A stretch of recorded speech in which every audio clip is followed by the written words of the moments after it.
നിധിലാൽ സോമനാഥൻ കഥ എഴുതി സംവിധാനം ചെയ്ത് വിജയ് സേതുപതി, മമത മോഹൻദാസ് എന്നിവർ കേന്ദ്ര കഥാപാത്രങ്ങളായി അഭിനയിച്ച മഹാരാജ എന്ന സിനിമയുടെ വിശേഷങ്ങളുമായിട്ടാണ് ഞാൻ നിങ്ങളുടെ മുന്നിൽ വന്നിട്ടുള്ളത്.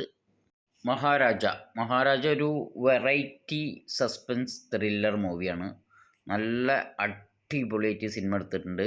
ഈ സിനിമ സാധാരണ ഒരു അടിപ്പടല്ല, അങ്ങനെ പ്രതീക്ഷിച്ചിട്ട് ഈ സിനിമക്ക് പോകരുത്. ഒരു വെറൈറ്റി മൂവിയാണ്. നല്ല അടിപൊളിയായിട്ടാണ് ഈ സിനിമ എടുത്തിട്ടുള്ളത്. ഈ സിനിമയിൽ മുഴുവൻ നീള കോമഡി ഉണ്ട്, നല്ല രസമായിട്ട് കോമഡി ഉണ്ട്. കൂടുതലും പോലീസ് സ്റ്റേഷനാണ് സിനിമയിലുള്ളത്. ഈ സിനിമയിൽ ഓരോ വ്യക്തിയും വളരെ നന്നായിട്ട് തന്നെ അഭിനയിച്ചിട്ടുണ്ട്. വിജയ് സേതുപതി സിനിമയിൽ ഒന്നും പറയണ്ട, അത്രയും നന്നായിട്ട് വളരെ വളരെ നന്നായിട്ട് തന്നെ സിനിമയിൽ അഭിനയിച്ചിട്ടുണ്ട്. അതുപോലെ തന്നെ അനുരാഗ് കശ്യപ് ഉണ്ട്. അനുരാഗ് കശ്യപും വളരെ നന്നായിട്ട് തന്നെ സിനിമയിൽ അഭിനയിച്ചിട്ടുണ്ട്. പിന്നെ അതേപോലെ കുറേ പോലീസുകാരുണ്ട്. പോലീസുകാരൊക്കെ വളരെ നന്നായിട്ട് തന്നെ അഭിനയിച്ചിട്ടുണ്ട്. ഓരോ ആൾക്കാരും, എനിക്ക് ഓരോന്നിൻ്റെ ആൾക്കാരുടെ പേരൊന്നും അറിയില്ല. അവരൊക്കെ വളരെ നന്നായിട്ട് ഭംഗിയോടെ തന്നെ അഭിനയിച്ചിട്ടുണ്ട്. BGM ഒക്കെ നല്ല BGM ആണ്. പിന്നെ മമത മോഹൻദാസിന് കാര്യമായിട്ട് റോളൊന്നുമില്ല.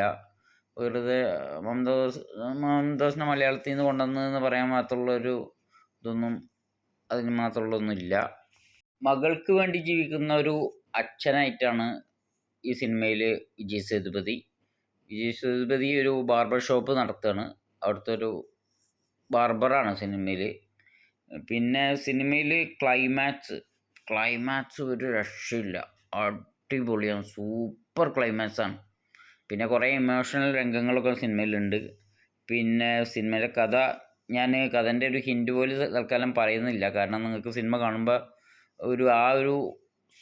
ഒരു രസം പോകണ്ട എന്നുള്ളതിൽ കഥയെ പറ്റി ഞാൻ കൂടുതലൊന്നും പറയുന്നില്ല. അപ്പം നിങ്ങൾ സിനിമ മുഴുവനായിട്ടൊന്ന് സിനിമ കാണണം. കുറച്ച് ലോങ് ആയിട്ട് സിനിമ ഉണ്ട്, കുറച്ച് ഇങ്ങനെ വലിച്ചു നീട്ടമാതിരി തോന്നും. പക്ഷേ ആ സിനിമ ഫുള്ള് കണ്ടാലേ അതിൻ്റെ ഒരു രസം തോന്നുള്ളൂ. അതുകൊണ്ട് നിങ്ങൾ തീർച്ചയായും സിനിമ മുഴുവൻ കാണുക, എന്നിട്ട് നിങ്ങളുടെ അഭിപ്രായം പറയുക.